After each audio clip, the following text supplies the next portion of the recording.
All right, let me get back to the topic now. The theme of today's lecture is chronic diseases. Chronic diseases arise when a particular organ becomes depleted and lacks energy. Here's how the body works. We have 3 bodies. We have a spiritual body. We are eternal souls.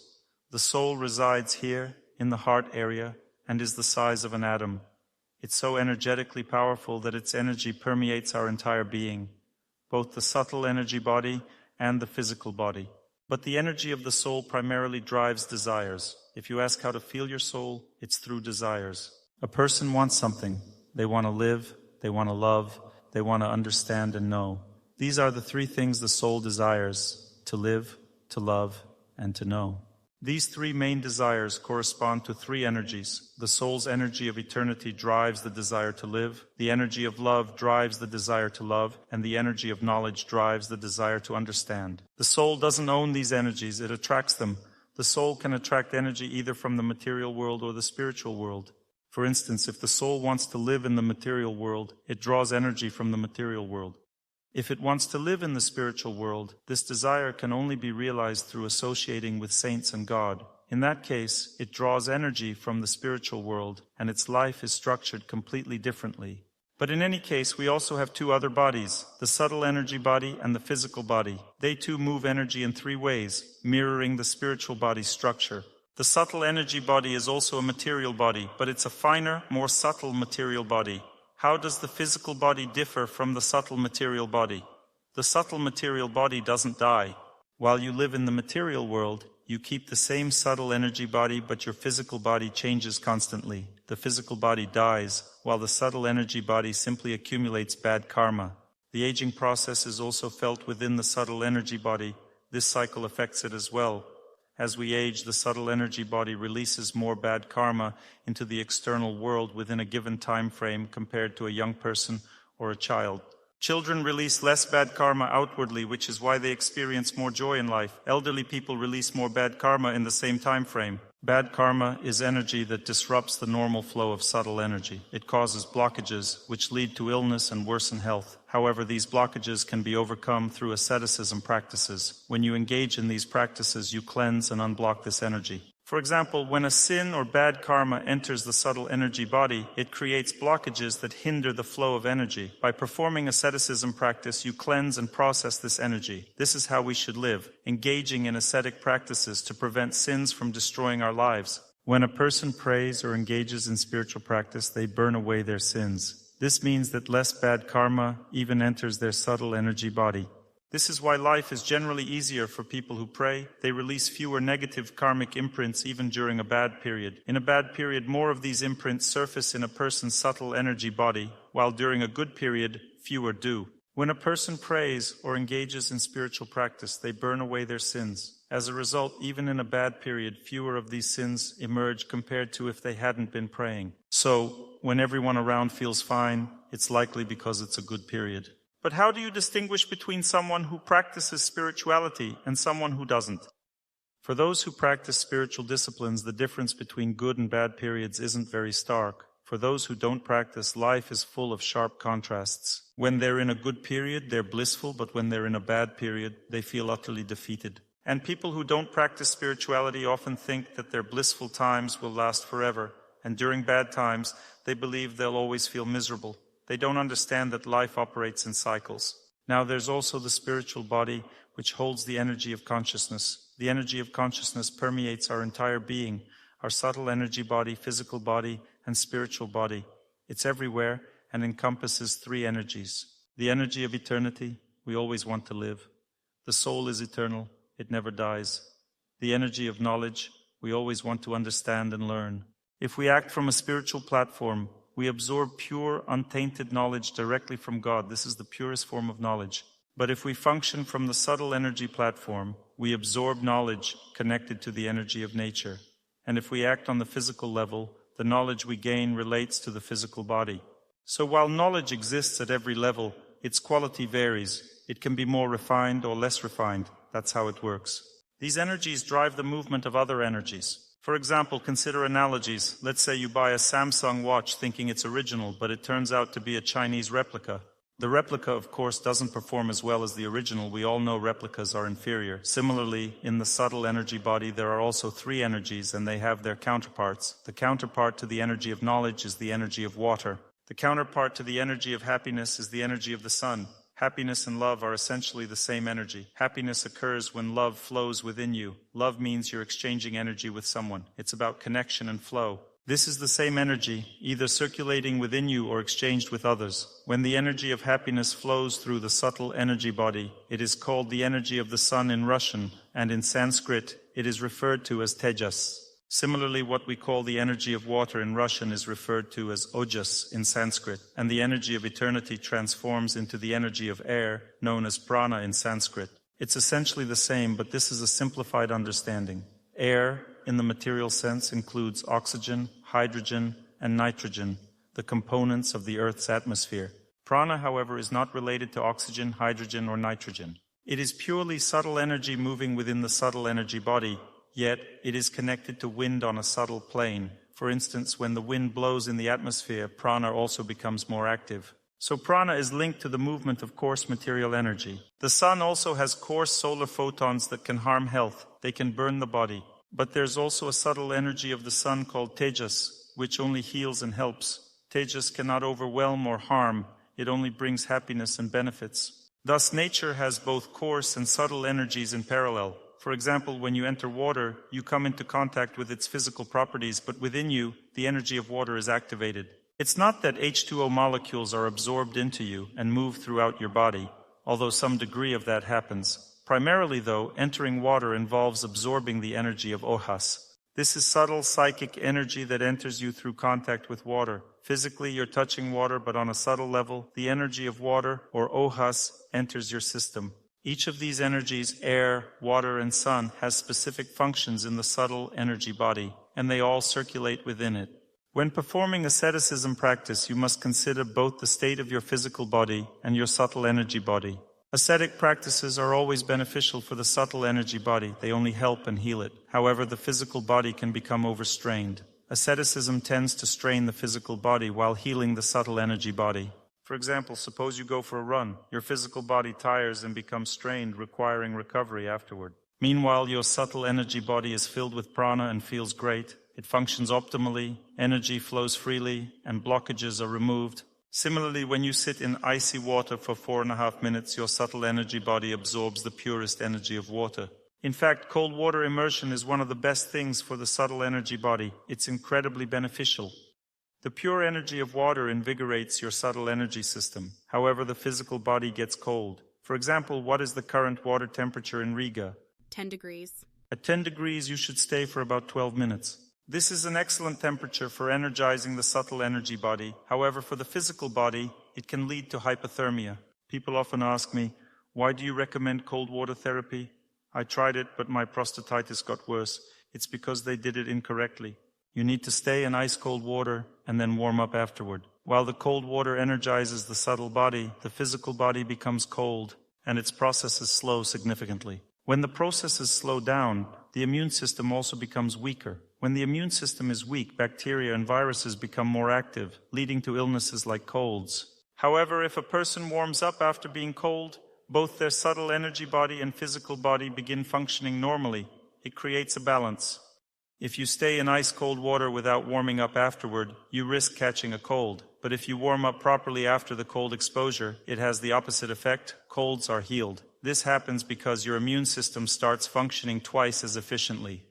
The activation of the subtle energy body and the subsequent stimulation of the physical body result in enhanced activity and recovery. You cool it first, then warm it up, and it starts functioning more actively. This way, instead of catching a cold, you can cure them. It's essential to do everything correctly. Warming the body beyond 2 energy layers requires subsequent cooling. The body operates in such a way that you can warm it up to 2 energy layers without needing to cool it afterward. However, if you warm up to the 3rd layer or more, the body begins to overheat, and cooling down afterward becomes necessary to maintain balance. You need to study and understand how to do all of this properly. The subtle energy body has its own structure. It contains 3 main subtle energy channels called nadis. There are nadis, the subtle energy channels, and shrotas, another type of channel. Nadis are subtle energy channels through which subtle energy flows. These channels are essential for all functions of a person, both mental and physical. Nadis are crucial for all aspects of our life activities. Nadis also enable us to interact with the external world and with other people. They establish these connections. In other words, nadis, the subtle energy channels, shape our interactions with the surrounding world and with other people. The threads that connect people to each other are also formed by nadis. Nadis are the means by which such connections occur. The word nadi comes from Sanskrit. There are three main nadis, and they are associated with three types of energy. The Sushumna nadi runs along the spine on the subtle plane because the subtle energy body mirrors the physical body. It is like a copy. To clarify, the physical body is actually a copy of the subtle energy body. I'll explain why. The Sushumna nadi extends from the crown of the head along the spine. It also contains chakras which act as energy transformers. On the left side of the Sushumna runs the Ida nadi, which carries the energy of water. The energy of air, or prana, flows through the central channel called Sushumna. The energy of the sun flows through the Pingala nadi, which runs on the right side along the spine. These three nadis are the primary energy channels, and there are many auxiliary ones, thousands of them. These auxiliary nadis branch throughout the subtle energy body and support all the functions necessary for the subtle and physical aspects of our life activities. There are also other energy channels that branch off from the nadis. Nadis are like highways and various smaller roads. Then there are roads that lead into courtyards. When you leave the main road and enter a courtyard, the roads in the courtyards are called shrotas. These shrotas are energy channels that line all the internal organs. They deliver energy to various internal organs and line those organs. These channels are called shrotas. They are designed exclusively for the physical body. Shrotas transform subtle energy for the physical body. When a child is conceived, when the soul enters the egg cell along with the sperm, the subtle energy body unfolds immediately. Initially, only the nadis function actively. Later, the shrotas begin to activate, creating the conditions for cellular growth. In essence, shrotas act as a map for the growth and development of our body. This is why the subtle body serves as a blueprint for the development of the physical body. The physical body operates because the subtle body provides it with energy. Shrotas are essential for constructing our physical body. The physical body is built through the shrotas. Additionally, these shrotas continue to feed all the cells with energy over time. For a cell to regenerate, rejuvenate, and function, it needs energy. We often think that the nervous system provides electrical energy to sustain cells.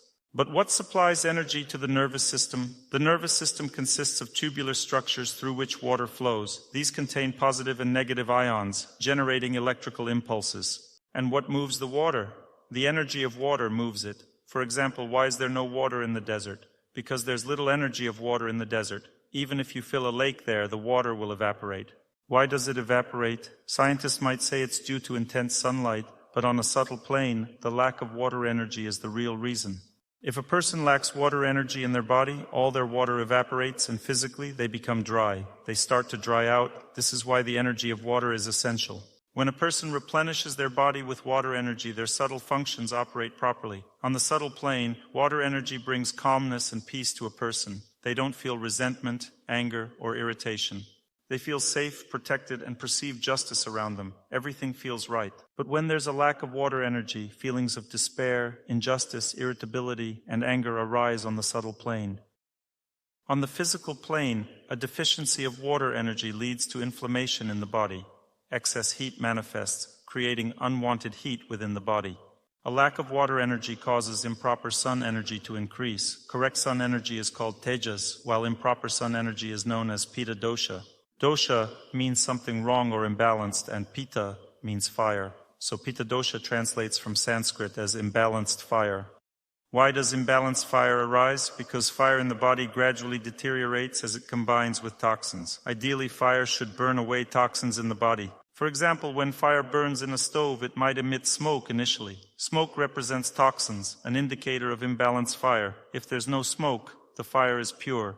In our body, fire burns too. If there are toxins present, they must be burned away. This is why fire can become impure, leading to improper fire. This imbalance can be quenched with water energy, which purifies it. If there's insufficient water energy, improper fire accumulates, leading to pitta dosha in the body, causing inflammation.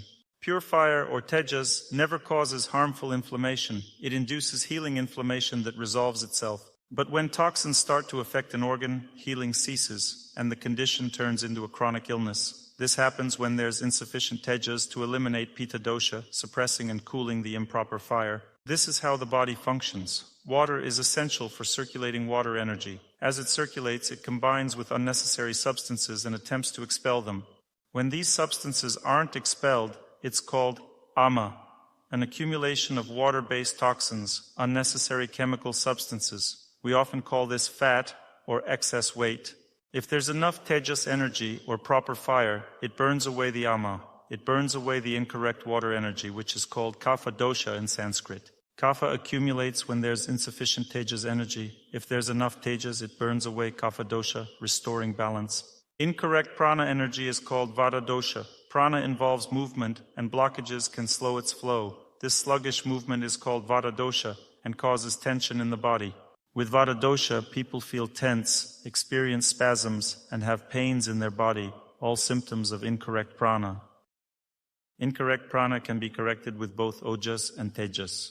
When there's enough ojas and tejas, prana becomes balanced again. This is how everything functions in our body. Prana, as the central energy, helps eliminate both excess water energy and excess sun energy. When there's a lack of sun energy, prana and ojas step in to help. When destructive sun energy accumulates, prana and ojas assist in restoring balance.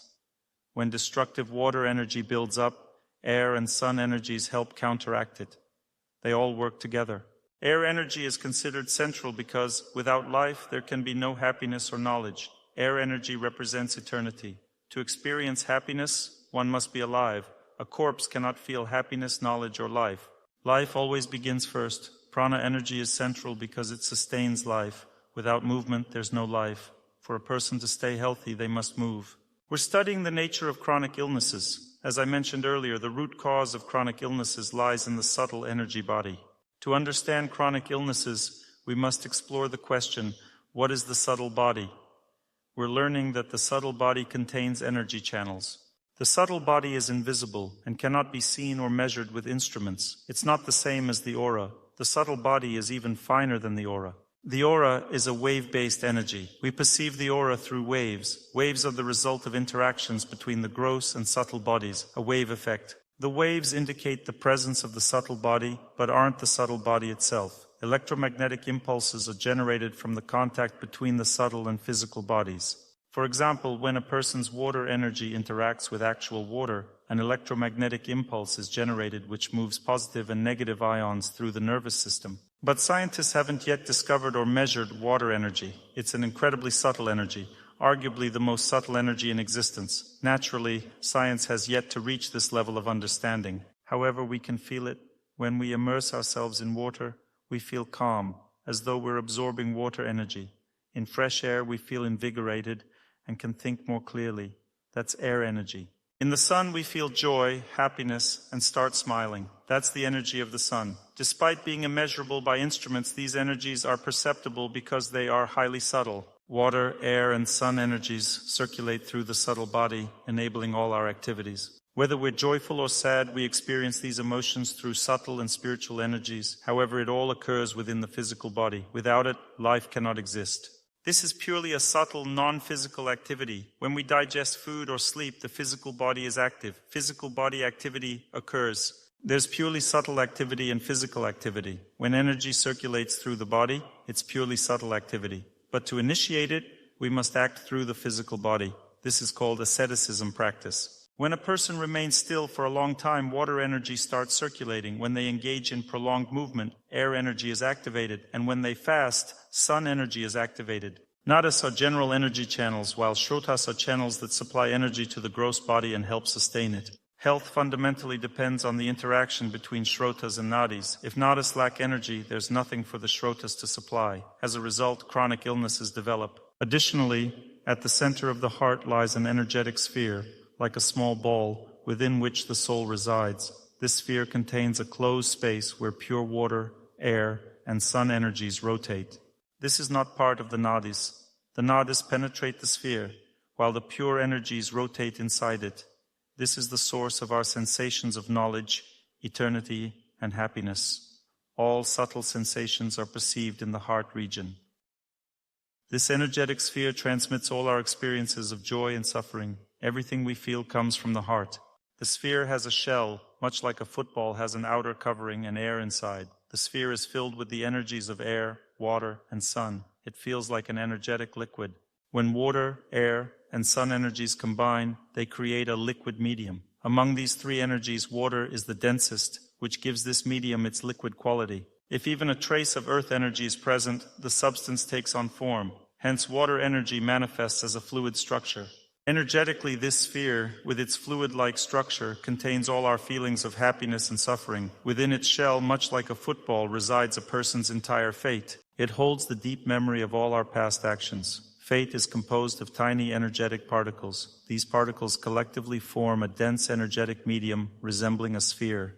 When a difficult period arises, caused by the surrounding space, it creates energy that brings bad fate particles out of the shell and into the energetic sphere. As these particles enter the sphere, they resonate with the negative energy of the surrounding space, tuning us into negativity. We start to feel everything is bad, everything is hard, and become unhappy. This occurs because a fate particle known as karma vasana in Sanskrit enters our subtle energy space. When karma vasana, a particle of fate, enters the subtle energy space, one of three negative emotions arises: despair, fear, or disappointment. When despair manifests in the subtle body, water energy is heavily depleted. Despair causes incessant thinking, overactivating the energy of knowledge and leading to mental tension. This overuse of energy depletes water energy, which results in inflammatory processes in the physical body. When the energy of fear is activated, it leads to an excessive use of air energy. The person clings to life thinking, I want to live, but something feels wrong. They desperately want to live.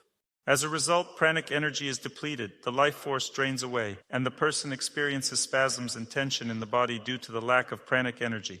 If disappointment in life arises, causing a lack of joy and a feeling of sorrow, the energy of the sun is significantly drained. The body expends sun energy in an attempt to overcome the sadness, leading to a reduction in sun energy. When sun energy decreases in the body, metabolic processes are disrupted, essential substances are not absorbed, and toxins accumulate in the body. These are the three root causes of disease: inflammation, spasms, and toxins. These arise due to the influence of fate particles, karma vasanas, entering the deep zones of the psyche. These areas, known in Sanskrit as mohabhaga, or the zone of moha, material happiness, are linked to karma. This zone of material happiness is connected to karma. Fate particles, karma vasanas, enter this zone and create internal tension, making us feel that life has become unpleasant. This tension also begins to affect our interactions with the outside world. It enters the energetic threads that connect us to others, causing us to bring tension to other people, and they, in turn, bring it back to us. We believe that others are ruining our lives because everything was fine until they started causing problems. They, however, feel that we are ruining their lives. When bad fate arises, we often think the cause lies in the people around us, but in reality it's caused by a change in the energy of space. Bad energetic conditions activate karma vasanas in the heart, creating chaos. If this bad energy affects many people globally, it becomes the collective bad karma of the earth, leading to wars or epidemics. This is the result of the collective bad karma of large groups of people. For instance, Ukraine is experiencing bad karma, which has resulted in war. Russia also has bad karma leading to war. Israel is also facing bad karma, resulting in war. The same applies to Lebanon, Gaza, and Iran. Bad karma is gradually spreading to Iran, where war is beginning. This all happens because of fate particles inside the hearts of people. If there were no people, there would be no war on earth. If bad energy arrived but there were no people, there would be no war. Why? Because there are no people to act upon it. We create these problems ourselves because that's how the energy works. It compels and drives us toward these actions. Initially, energetic problems manifest in a person's psyche, originating from within the sphere of fate. Then, energy depletion occurs in the subtle energy body.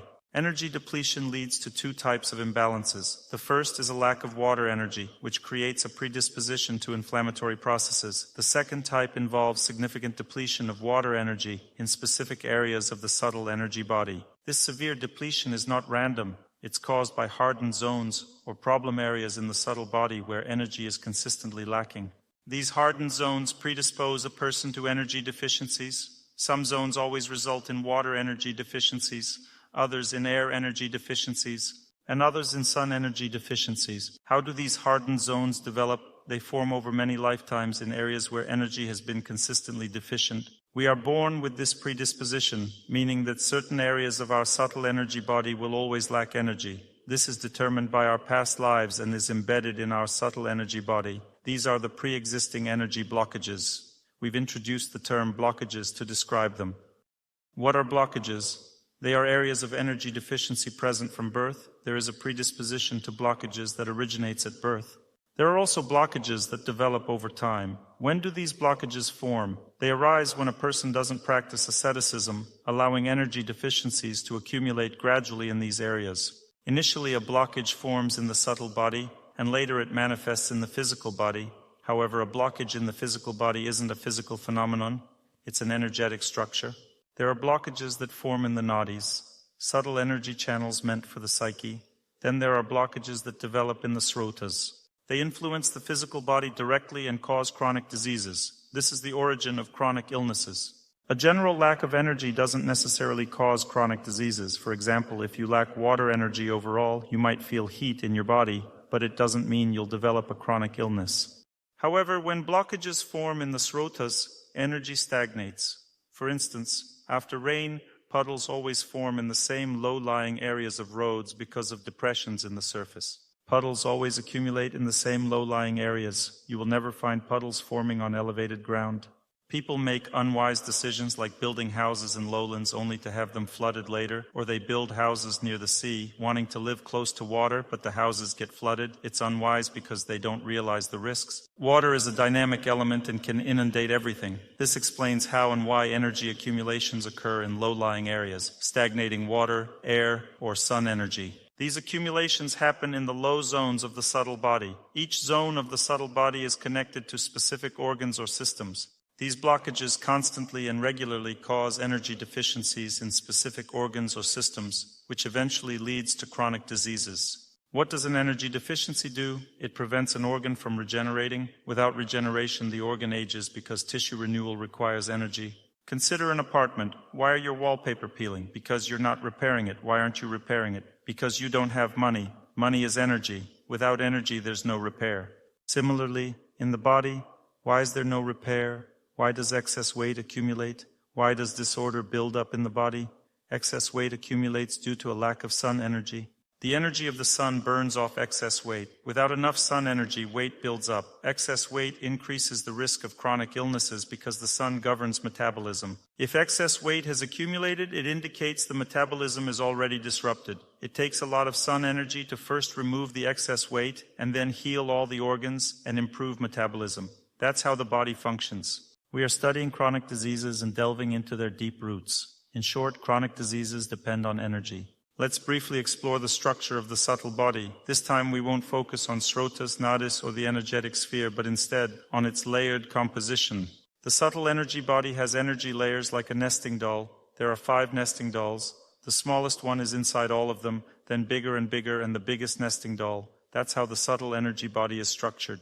Inside the outer energy layer is the second layer. Inside the second is the third. Inside the third is the fourth. Inside the fourth is the fifth, and that's all. There are 5 layers of the human energy field in total. The outer layer interacts with the surrounding world, and the 5th energy layer, the deepest one, interacts with this sphere. This sphere, the sphere of fate's energy, is surrounded by the 5th energy layer, the deepest layer. That's how it all happens inside us. That means that the sphere of fate is connected with past lives and karma. The 5th layer interacts with it. So the 5th layer interacts with karma, with our deep mental functions and problems. The 5th layer interacts with all that comes from our past lives, and the 1st layer interacts with this world. All problems connected with this world are connected to the 1st layer, and the 5th layer is connected with our past lives, the previous world, the world in which we lived before. There are 5 energy layers. The very first outer energy layer is not connected with internal organs, with diseases, and with a person's character. It is only connected with self-defense. This is our interaction with the surrounding world. If energetic blockages appear in the first energy layer, then at this time a person has a disruption in interaction with this world. For example, it's hard for them to make themselves do something if there's a strong energetic blockage in the air energy on the first layer. Then it's difficult for a person to make themselves do exercise or get up from bed. If there's water energy blockage on the first layer, everything irritates them. Any new beginning irritates them. They don't want to do anything new. If sun energy is lacking, if there is a blockage of the energy of the sun on the first layer, then a person has negative emotions when interacting with this world. In general, when there are many energetic blockages on the first layer, it's difficult for a person to adapt to a new place where they need to live. Many places often don't suit them. They can't live everywhere, not in every city. They feel bad when they arrive in some city. Many people travel and don't feel anything, but there are people who really suffer from moving, or a person suffers from changes in atmospheric pressure, or they suffer from heat or from cold, or they suffer from humidity, or they suffer from other people around them, or they suffer from work, or they suffer from close people. All of this is connected with the first energy layer. Energetic blockages in the first energy layer create all these problems, all these types of suffering. Laziness, impossible to force yourself, hard to engage in something, hard to start something. It's hard to adapt to people, to some cities, to some climate. It's hard to adapt to the country you live in. In general, a person's adaptation functions suffer. It's hard for them to learn new languages, new subjects, something new. Everything new is very difficult for them if there are blockages on the first layer. Let's look at how this blockage looks and how it works in general. Let's examine it using the example of the first energy layer. There are 7 sub-layers, 7 divisions on any energy layer. In total, there are 35 divisions in the subtle energy body. It's like 35 very narrow nesting dolls, with 7 divisions inside one nesting doll. One nesting doll is wide, but there are even smaller nesting dolls inside it. It itself is inside another nesting doll. That one is also wide. It also has 7 nesting dolls inside. That means there are 35 in total, divided into 5 energy layers. These 5 are separated from each other. So the outer layer, the very first one. In general, a person has such a concept as predisposition to blockages. This predisposition to blockages penetrates 4 small nesting dolls out of 7. Well, if it exists on this energy layer, it can be between layers. That means it can be wherever it wants. And it doesn't get stuck inside the layers, it can be between layers. But in general, the predisposition to blockages has quite a wide zone. It's 4 subdivisions out of 7. If a layer has 7 divisions, then 4 of them can be occupied by predisposition to blockages. Predisposition to a blockage is not a blockage, it's just a predisposition. And inside this predisposition, approximately 1 such small division, or maximum 1.5, is a blockage connected with the subtle energy body. That means it has such sizes from 1 division to 1.5. It can even be 0 divisions. The predisposition to blockages remains for life, but a blockage in the subtle energy body can completely dissolve as a result of asceticism practice. And then it definitely won't be in the physical body. In the physical body, even a very strongly developed predisposition to a blockage at most occupying half of a small division, 1/7. Half of 1/7 layer is a physical blockage connected with channels that cause diseases of the physical body. So there is a predisposition to a blockage. There is a blockage in the subtle energy body, and there is a blockage in the physical body. Or, in more scientific terms, there is a predisposition to blockages, there is a blockage in nadi subtle energy channels or subtle energy body, and there is a blockage in shrotas or energy channels connected with the physical body. That's all. This is the structure. That's why in the diagrams I draw 3 divisions. 1 divided by 4, another by 1 in the middle, then even smaller. It looks like a little house. This is how I draw blockages schematically.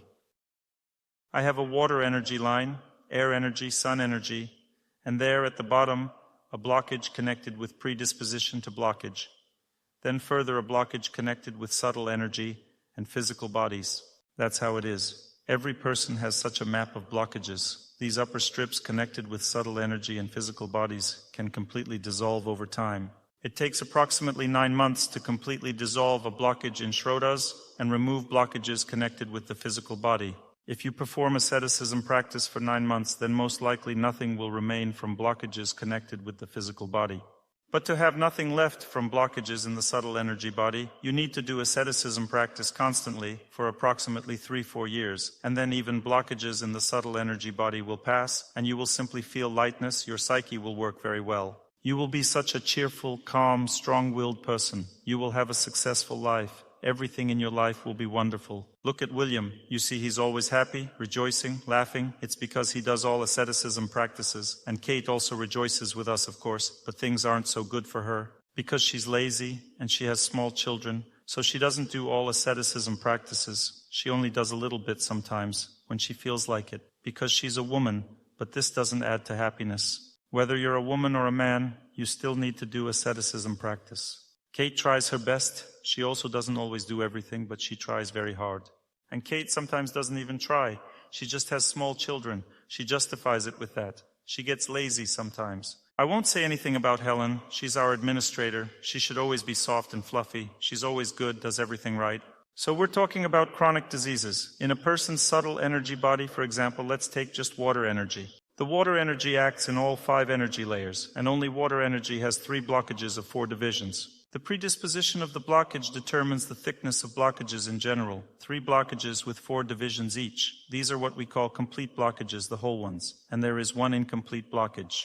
At maximum, it can only have 3 divisions, or maybe 2, or even 1 division. 3 complete blockages, 1 incomplete blockage. And in terms of water energy, there cannot be more than 4 blockages. 4 blockages is maximum. 3 of them are complete, with 4 small divisions, subdivisions. A subdivision is 1/7 of an energy layer. There are 4 in total. We determine the predisposition to blockages by how full the blockage is. For example, when a blockage is small, unformed, and it has only 2 or 3 divisions, it cannot be too full by definition. It fills up as it can and doesn't create as many problems as a formed blockage. Now let's take air energy. Air energy has the same structure, 3 complete blockages and 1 incomplete. Let's look at the energy of the sun. It also has 3 complete blockages and 1 incomplete. And if we take all blockages that exist in our body, it's 4 multiplied by 3, which means 12 blockages in total. Of these, 4 are connected only with water energy. Other 4 are connected only with air energy. And another 4 are connected only with the energy of the sun. How are these blockages allocated in the body? They are distributed not randomly, not arbitrarily. There is a system to it. It depends on a person's fate. But externally, it seems that water energy blockages can be both here and there. But they also have their own intervals. There is such a law. Between water blockages, for example, the predisposition to a blockage has 4 cells. And between blockages, there are always 2 possibilities, either 5 cells or 6 cells. Only 2 options. That's it. There are never 4 cells, never 7 cells. It's either 5 or 6. And if, let's say, between one pair of blockages there are 5 cells, then between the others there will also be 5 cells. But this only applies to large blockages. Small ones can be closer or further apart. They are the exception. This exception only works in the 5th energy layer. Small blockages, which are most often found in the 5th layer, can stand closer. They can be 3 cells or 2 cells away from the main blockage. If, let's say, 5 divisions is the interval between water energy blockages, then they all stand at 5 divisions apart. It never happens that the interval between 2 water energy blockages is 5 divisions, while others are 6. It's always 5. If, for example, it's 6 divisions in air energy, then all large blockages will stand 6 divisions apart from each other, either 5 or 6 divisions. There are only 2 possible options. There's something else you need to know about these blockages. It's very important to understand that blockages can either connect or be distributed throughout the body. When blockages are distributed throughout the body, it creates less dense energy movement in it. That means that the energy of the body is affected. There's one blockage here, the next one there, then another one. The whole layer is covered with some blockages. There are no gaps. This blockage, that one, then another. And overall, the energy moves worse. But this doesn't lead to chronic diseases. That means a person feels energetically weaker. They don't have much energy, but they don't have chronic diseases. They don't get sick. Diseases occur when 2 blockages stand together. Their tops, their channels intersect densely. This means that if these blockages are active, a person definitely has some hard-to-cure diseases. If they're not there, and only predispositions connect with each other, standing like this, then it means there's a predisposition to illness. But chronic diseases specifically occur when Schroeder's channels stand 1 division apart from each other, or maximum 2, most often when they intersect directly like this, when they are in sync with each other. And sometimes 3 blockages in a row synchronize, a blockage connected with water, with air, and with the sun. As we've already said, water blockages cannot synchronize with each other. They all stand 5 or 6 cells, divisions apart from each other. But blockages related to the sun, water, and air can intersect in any way. And this is how fate works. If 3 intersections stand in a row, these are severe, hard-to-cure diseases. And if a person doesn't do cleansing and asceticism practice, then they are destined for a serious illness. If they don't have such strong intersections when blockage tops or blockages connected with channels stand 1 cell apart from each other, it's still stressful, various diseases can develop, and they will be difficult to cure. At 2 cells apart, it's already easier to treat. There can be such accumulations. These are 1 cell apart from each other. Those are also 1 cell apart. Then everything is also very difficult to treat. Such accumulation of blockages happens. They also heal very poorly, very slowly.